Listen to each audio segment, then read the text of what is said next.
안녕하세요. 짜증낸 남자 짜나입니다. 오늘 부제목 현 정부는 나라를 팔아먹게 아니다. 바로 시작하도록 하겠습니다. 근데 그 전에 얘기할 게 있습니다. 이미 많은 분들은 다 알고 계실 거고 당연한 얘기지만은 현재 출산율은 엄청 낮아지는 바람에 앞으로 지금 이 시대에 태어나는 아이들이 20살이 될 때, 즉 약 20년 후에 그 인구는 어마무시하게 축소가 될 겁니다. 현재 5천만 명이었다고 얘기했던 그 숫자는 벌써 줄어들고 있고, 그 다음에 지금으로서 인구수가 줄어들면은 당연히 군대는 고사하고 현재의 세금을 내고 있는 젊은이들조차 없어지는 바람에 국력도, 그 다음에 돈도, 국가의 자본금도 줄어드는 건 당연지사입니다. 자, 그래서 지금 국가는 몇 가지 선택을 해야 되는데요. 그 중 하나가 이민 혹은 한국인을 늘리기 위해 국적을 주는 거, 이러한 선택지도 있을 겁니다.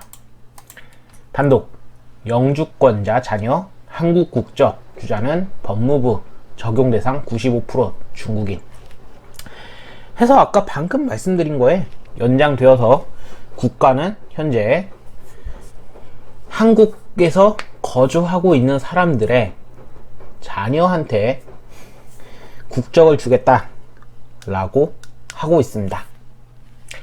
법무부는 지난달 26일 한국 영주권을 지닌 외국인의 미성년 자녀가 한국 국적을 쉽게 취득할 수 있도록 하는 내용의 국적법 개정안을 입법 예고했다. 이른바 영주권자 자녀 한국 국적 취득세가 아니라 취득세 혜택을 받게 되는 대상자의 약 95%가 중국 국적의 국내 화교 자녀인 것으로 나타났다. 이 제도가 시행되면 2대에 걸쳐서 한국에서 출생했거나 한국과 혈통적, 역사적, 유대 관계가 깊은 외국인 영주권자의 자녀는 손쉽게 한국 국적을 가질 수 있다. 전자는 부모가 한국에서 태어났고 자녀도 한국에서 태어난 경우를 말한다. 현재 영주권자 자녀는 한국에서 태어났더라도 성년이 된 후에 기화 허가 절차를 밟을 수 있다. 기화 허가, 필기시험과 면접, 범죄 경력 및 신원 조회, 법무부 심사, 국민선서 등 복잡한 절차를 거쳐야 되는데, 반면 새 제도에서는 6세 이하는 별도 요건 없이 한국 국적 취득이 가능하고 7세 미만 미성년자도 국내에서 5년 이상 체류한 사실이 인정되면 바로 국적 취득이 가득. 한국과 혈통적, 역사적, 유대 관계가 깊은 영주권자 개념은 차후 대통령령으로 구체화한다는 계획. 최대 수혜자는 한국 영주권을 가진 중국 국적의 국내 화교들이 될 전망.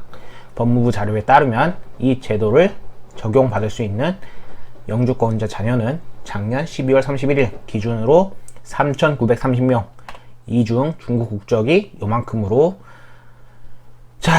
그래서 법무부는 앞으로 매년 600에서 700명의 영주권자 자녀가 추가될 것으로 보고 있다.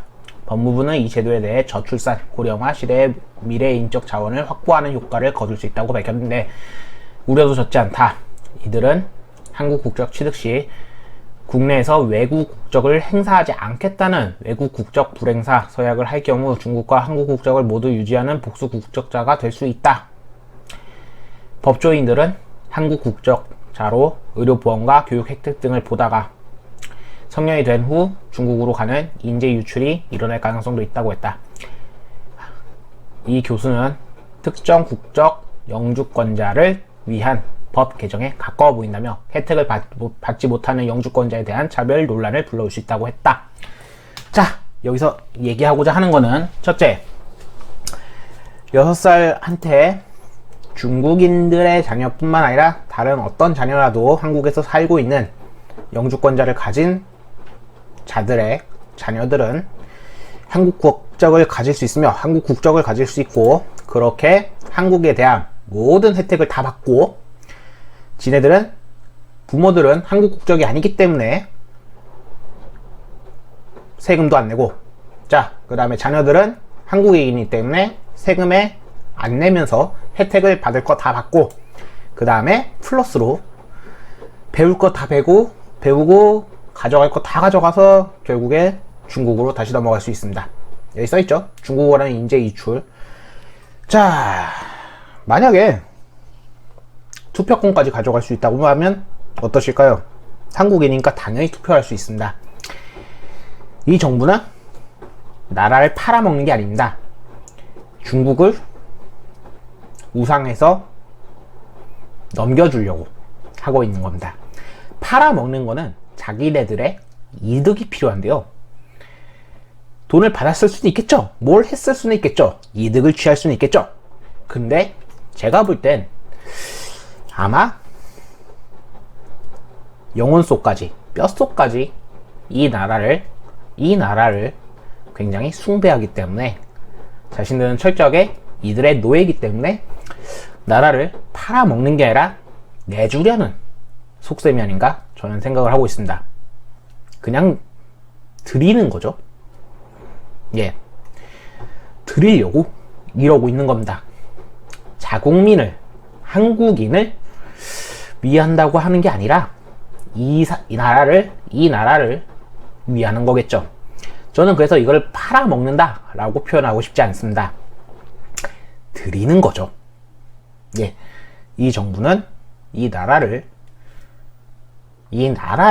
위해서 살고 있고, 이 나라를 위해서 행하며 이 나라에 한국을 바치려고, 조공하려고 이러고 있는 게 아닐까 저는 생각해 봅니다. 이것을 지금 한국을 위해서라고 얘기를 한다면은 정말 복장이 터져서 미칠 것 같습니다. 뭘 얘기하고 싶지도 않습니다. 지금 당장 뭘 얘기하겠습니까? 지금 이렇게 아무리 얘기 다 해놔도 여기서 얘기했던 것처럼 결국에 한국에 대한 건 누릴 거 다 누리고, 결국에 이 나라의 부모 밑에서 이 나라의 사상을 받으면서 한국 국적이 아니라 중국 국적으로 넘어갈 건데, 그건 뻔히 보이는데, 혹은 한국에서 계속 생활을 하면서 표면만 한국인이고 투표로서 중국의 모든 걸 넘겨줄 수 있는 나라를 만들게 된다면 결국에 한국은 없어질 겁니다. 제가 과거 신림 쪽에 있다가 혹은 영등포 쪽에 있다가 편의점에서 초등학생들이 이야기하는 걸 들었을 때 충격받은 게 뭐냐면은 애들이 한국어를 안 썼습니다. 중국어를 썼어요. 그때 당시 대충 한 5년 정도 전 이야기인데, 그때 당시도 초등학생들이 중국어를 썼습니다. 영등포에서요.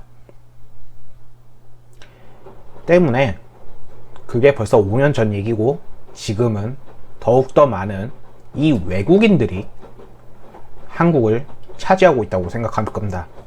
저는 생각이 그렇게 합니다. 우리는 한국을 이렇게 야금야금 빼앗기고 있습니다.